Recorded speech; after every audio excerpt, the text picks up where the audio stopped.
Nagpapasalamat tayo sa ating mga kapwa natin na sa Senate at sinusuntahan nyo rin ang inyong batak i-maintain, ibalik. Kaya tuloy-tuloy ang program at para sa mahirap at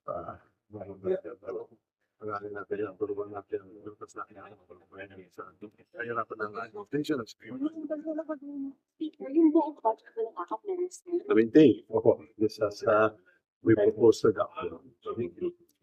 Sorry, meron lang po info na the senators will also get kaakap. Okay ba yun? Well, we can have arrangements now in the Senate. We were supported by the Senate. So, maraming salamat.